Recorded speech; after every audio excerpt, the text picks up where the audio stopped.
Hey everyone, good afternoon. I'm Chief Meteorologist Arel Winninger from the Central Oregon Daily Weather Center. Get ready for a big heating trend, very dry conditions, higher fire danger, and no rain in sight. We're about to take a deep dive in your most reliable forecast, doing a little bit earlier today because tonight, this evening, for the evening lineup, we are going to be live from Munchin Music at Drake Park in Bend. It's going to be fun. It's the last Munchin Music of this free summer concert series. Now, let's talk about what's been happening. For many of us, we've had tons of sunshine. Some clouds have been coming and going, and there's no rain in sight. Each one of these cameras we're looking at here paints that picture for us. Now, there have been a few spots we've been watching closely, tracking, if you will, because of fire potential. And 2 days ago is when the Cougar Fire started in South Crook County. I'll show you a map in just a second.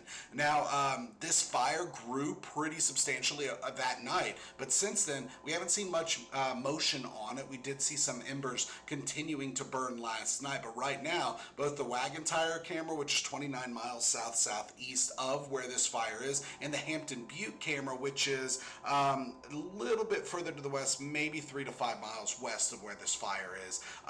They're not showing anything except some haze, no smoke plume right now. And here is a map that really highlights where this fire is. It's closer to the Deschutes Crook County line, and again, it grew up to 293 acres pretty quickly that first evening and night, and since then haven't seen much in the way of growth. It is 20% contained in 5 miles to the northeast of Hampton and Highway 20 of Deschutes County.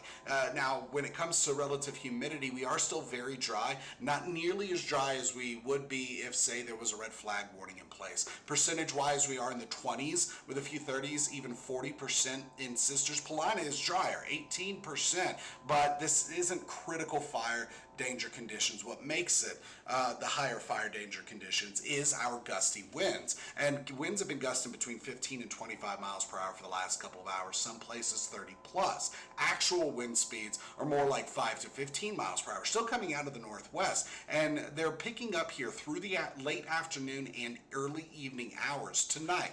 Around and after sunset, winds really taper off, and that calming is going to help fire weather conditions, but we are continuing to track not just winds, which are going to be a light breeze tomorrow, but that air quality from fires that are all across the region. And right now, we're sitting in the green. Good air quality, both that hourly average and the real-time sensors courtesy of eSpace Labs in Bend. Now, satellite and radar shows where there have been some clouds, mostly over the southern parts of Deschutes County and eastern slopes of the Cascades right now. Some of those clouds have already rolled out of here, but notice there's just no rain in sight. Even when we look over parts of Oregon, we don't see too much until we get to the northeastern corner of the state. We're talking Baker City, east of Pendleton, LeGrand, Enterprise. That's where we have some thunderstorms that have been pushing through parts of Oregon.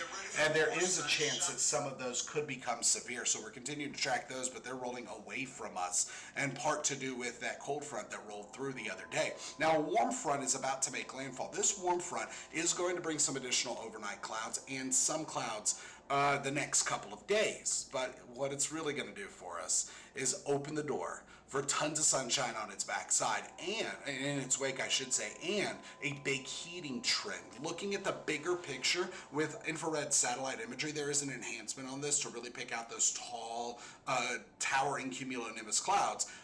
But this is going to help paint a picture of what's happening not just in Central Oregon or the Pacific Northwest, but the bigger picture. And there are some clouds still pushing through. The thicker ones just to our south, but here, let me back up. But for the most part, it's not too bad over the high desert.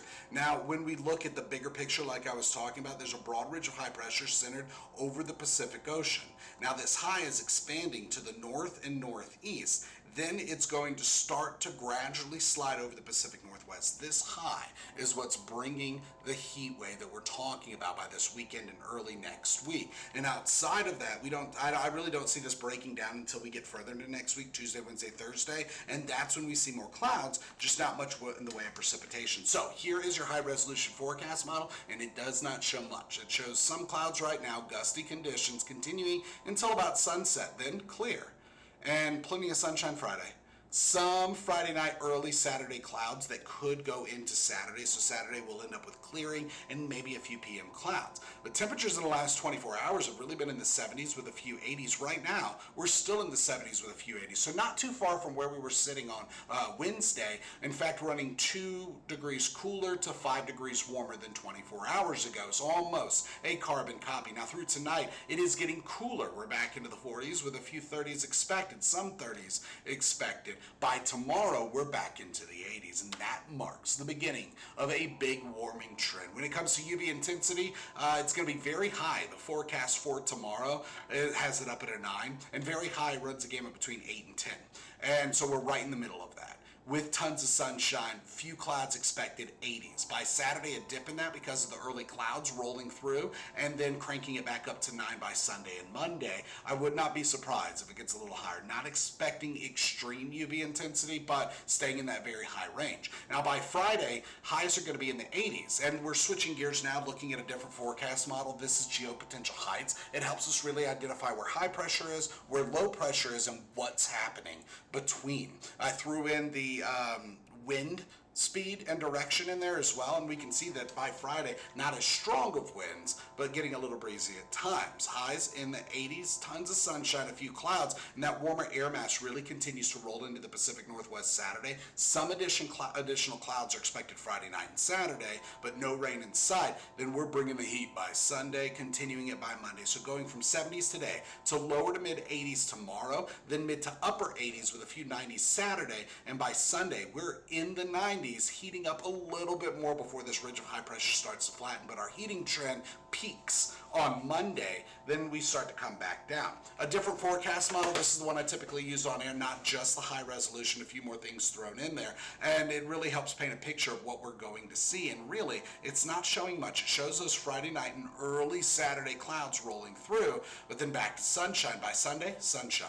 By Monday, sunshine, and even the long-range forecast model is not breaking away from that. It just shows that ridge of high pressure building into the region, parking over the Pacific Northwest, and staying in play through the 7-day planar. This is bringing us a subsidence we need to not have any precipitation expected. So through Monday, we keep the sunshine, and this is a long-range forecast model, so it goes further. By Tuesday, sunny with few PM clouds. By Wednesday, we start to get a little bit more light cloud cover rolling into the region, and by Thursday, partly cloudy with in and out cover. So no rain in sight through the next couple of days, and even going past that, we're still dry all the way through this weekend, and really it stays that way well into next week. So for tonight, 40s and some 30s, some light clouds. By Friday, we're looking at 80s, a few 70s and 90s not out of the question, but mostly topping out in the 80s. And by this weekend, we go through the 80s into the 90s. This heating trend peaks on Monday, starts to come back Tuesday. Really, all that's happening is the high pressure is like a dome that's just building into the Pacific Northwest. That starts to flatten, it starts to weaken, it starts to push a little further to the south. That opens the door for additional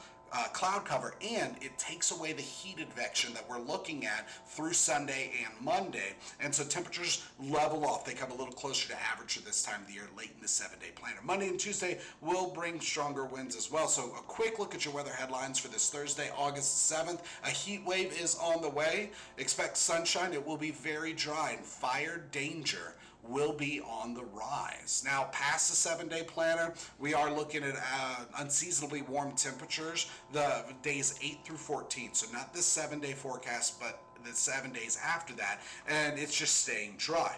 Now today, the latest drought monitor was released, and this is actually not that bad. This is what it looked like last week, where we had that severe drought encroaching into parts of Jefferson and Crook County, moderate drought for most, and abnormally dry for Bend, Sun River, Lapine, Deschutes River, Woods, Three Rivers, and even as far down as it looks like Milliken and Pine Mountain. But this week, that adjusted. It didn't adjust much. We still have a severe drought in parts of the high desert, but instead of a moderate drought, some locations are just down to abnormally dry, and that's because we've been getting some rain in the last 30 days, mostly thunderstorms, and so that's why our head's been on a swivel when it comes to fire detection. But parts of most of Crook County and most of Jefferson County has just still been abnormally dry, and this is what it looks like, near normal precipitation through the last 365 days. So that's the latest in weather. Join us tonight on Central Oregon Daily News. We are going to be live from Munchin Music for the evening lineup. If you're down there, stop by, say hi. And otherwise, y'all have a great evening. See you again tomorrow.